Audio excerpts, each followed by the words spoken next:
Welcome back to Space Thoughts. Today's video is about a anti-satellite test that was performed yesterday by the Russian Federation. They use what we call a direct ascent ASAT in outer space. Now, I've talked before in previous videos about prior what we call DA direct ascent ASATs. But those tests were just, they basically shot them up and they said they were just an anti-ballistic missile test. And they just basically wanted, but the intel community basically said, no, these are anti-satellite weapon tests. Well, yesterday's was different because they actually targeted a defunct military satellite that belonged to them. This satellite belonged to them.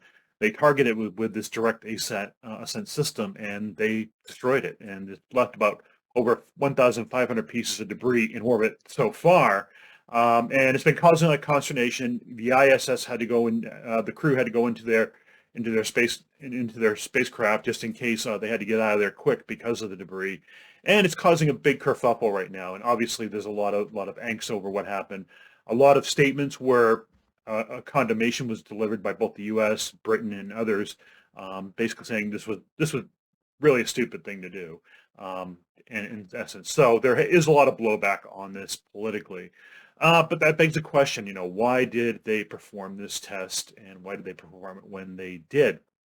Because this is actually the first destructive test that we know of the Russians performed with their direct ascent system, and it's the first destructive test since the test India performed in 2019, and the one prior to that was 2007 from the People's Republic of China.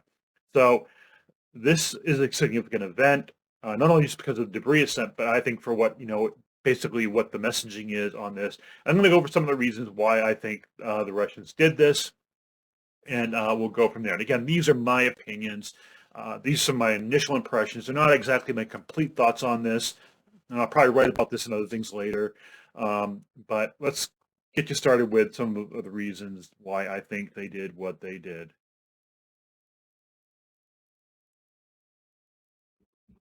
One, I think this test was timed to coincide with the president's meeting with Xi Jinping yesterday. The president did have a meeting late at night with the PRC's president, and the Russians performed this test early in the morning EST, and basically I think it was timed to really basically coincide. In other words, psychological impact. To basically, in a sense, rattle our cages and put another crisis on the plate of the president before he met with the Chinese president. So again, I think the timing isn't coincidental. In geopolitics, coincidence is, it happens sometimes, but in this case, I don't think it was coincidence. I think the test was timed to coincide with the president's meeting. Two, I think this is a response to the UN First Committee's vote on November 1st that approved this resolution for the creation of a working group related to an effort by the United Kingdom to reduce space threats through norms, rules, and principles of responsible behavior. 163 states voted to create this working group and move forward. The Russian Federation, the PRC, and a few others voted no on it. Now, the Russian Federation was really adamant that we don't like this approach in the First Committee. We don't believe it should be about standards behavior. We believe we need to go back to the Conference of Disarmament and talk about our space weapons treaty, our arms control treaty called the PPWT.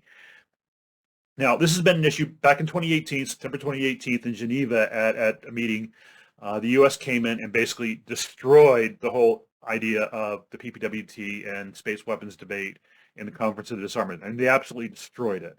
And both the PRC and the Russian Federation have been trying to rebuild ever since. Enter the United Kingdom, entering with this idea of basically creating reducing space threats through norms, rules, and principles of responsible behaviors, and it basically kind of puts pressure on the efforts of the PRC and the Russian Federation to bring back the PPWT and get things back going in the Conference of Disarmament, where they have a lot more soft power. So I think that's one of the reasons. Also, back in September, there was a letter signed. There was a letter from the Outer Space Institute and a bunch of notables in outer space. I wasn't one of them. Basically saying we need an agreement that bans the testing of anti-satellite weapons. Well, I think that was also a part of this as well. Basically, the Russian Federation with that test said yesterday, we don't care about standards behavior. We don't want bans on ASAT testing. They want to get things back to the Conference of Disarmament. So I think that's another thing that can be another one of the rationale for what happened yesterday. Shot across the bow, and again, this goes back even back in 2007 test. That was a shot across the bow demonstrating a capability. And in particular, I think this is directed to the U.S. and NATO because there have been troop buildups on the Ukrainian border, and there's been questions about what the intentions of the Russian Federation are. My opinion, this test yesterday was a demonstration saying we can kill a satellite, and we have the willingness to use this capability when we move on to Ukraine. So bottom line is, message to the U.S. and NATO: don't interfere because we do have this capability and we will use it. People will disagree with me about this, but this is, I think, one of the key takeaways, one of the key messages that was part of this test. I think this is also a test to see how this administration would respond to a destructive ASAT test. And fundamentally, this is still a new administration, still in its first year, and this is probably a good test to see how it's going to how they're going to respond to it. And right now, the State Department, U.S. Space Com, NASA, they came back very strongly against this. But a lot, yes, it was couched in terms of aggressive behavior, but again, a lot of it is about this idea of sustainability, which, in my opinion, is really about space environmentalism. And that's all well and good, but I think you really need to push more on the aggressiveness, the aggressive. This is a non-peaceful use of space. We'll talk about the legal implications of outer space treaty in a little bit, but let me go through the rest of these first. But bottom line is to see how the administration responded to destructive ASAT tests. Finally, I think this was an effort to provoke a demonstration of U.S. on-orbit space capabilities to respond to something like this. Now, there were plans for this month to actually demonstrate an on-orbit capability that the U.S. has to defend space assets. And apparently this, again, it was supposed to take place in November. The debacle in Afghanistan happened, and it really brought into question whether or not this demonstration would happen. So the question is, was this designed to provoke that response, provoke that demonstration, see, hey, what do you got? Put up or shut up. It also could be, maybe Russian intelligence, maybe Russian and Chinese intelligence have information that this demonstration is actually pending, and maybe a few weeks down the road, and the Russians basically jumped in to, to do this test to demonstrate this capability as a one-upsmanship, and see what the U.S. does, see whether the U.S. doesn't do the test, or does do the test. And again, both times that'll provide valuable and political intelligence to the Russian Federation and the People's Republic of China as far as not only our capabilities, but our willingness to use these capabilities. So again, I think, these are basically just some of the general ideas that I have of why they did this test. Overall, like I said, this is designed to demonstrate hard power capabilities.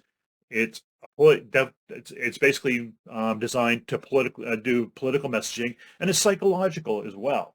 So I think there's a lot of, some of the things that I thought about in this case. Okay, what kind of standard behaviors is it to set up?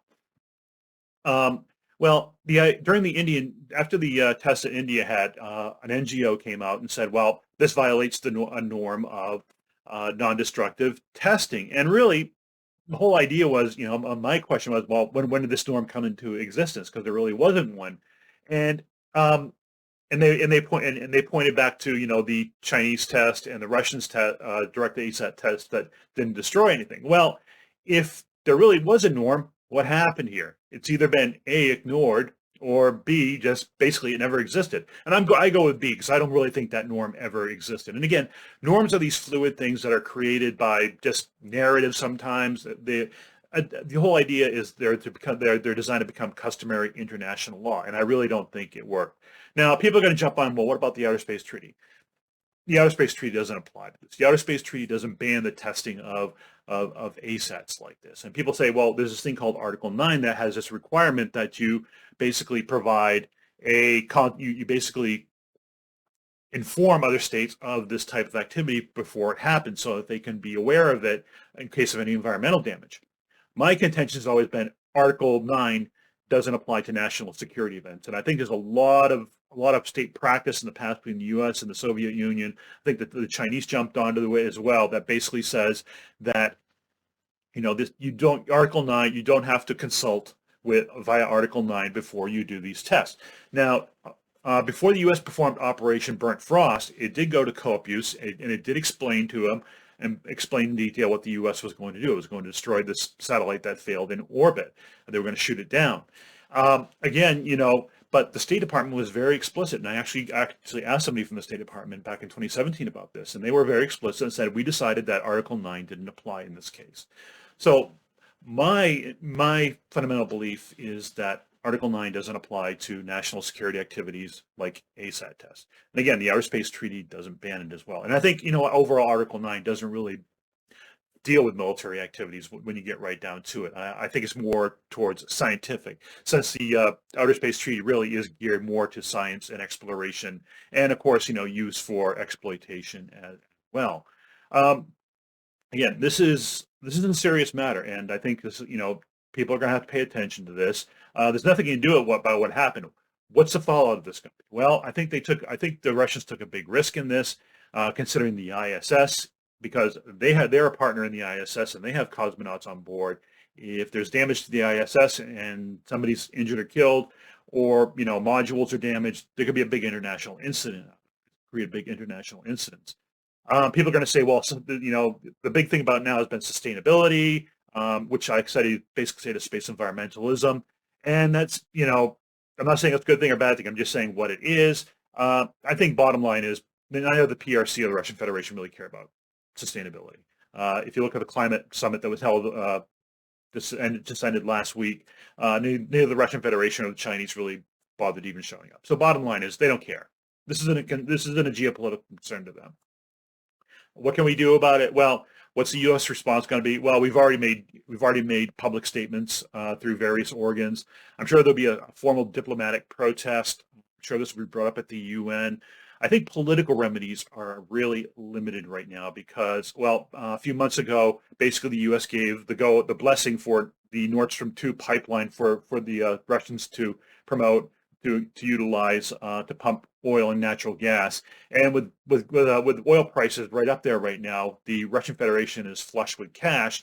And I don't know if there's a political will right now to really basically push sanctions on.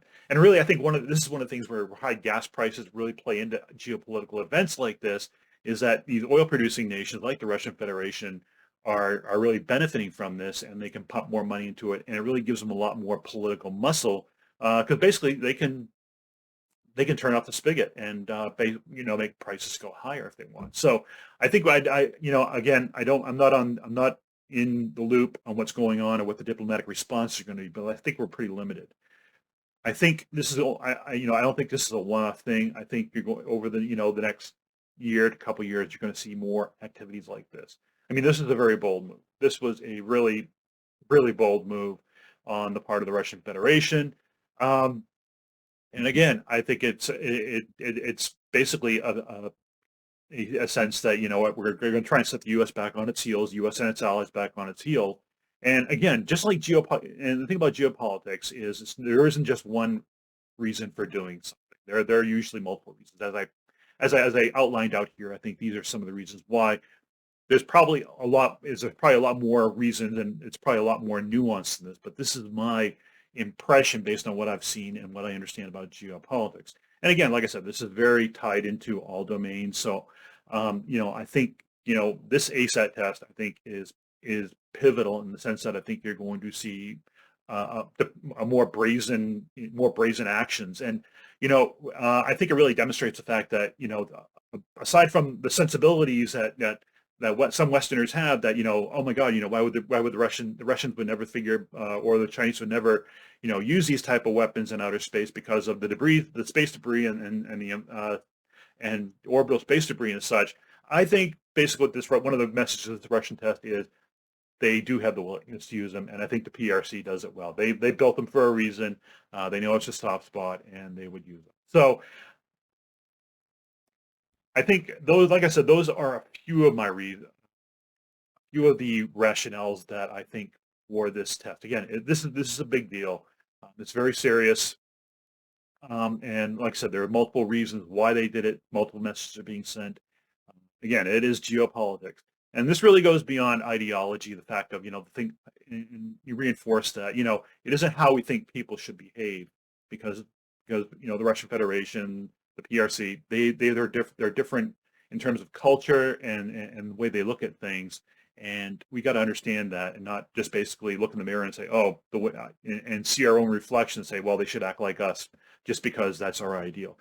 This is reality, folks. It's realpolitik. This is the real world. And unfortunately, it gets a little ugly sometimes. This test has demonstrated. So what the political ramifications are going to be or down the road, well, we'll have to wait and see.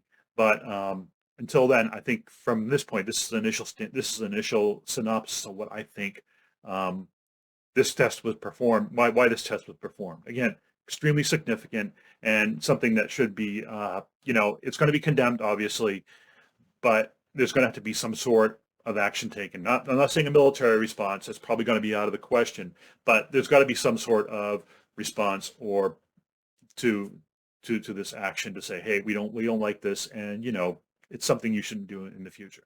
But that's all I have for now. Stay safe and stay healthy, and we'll talk to you next time.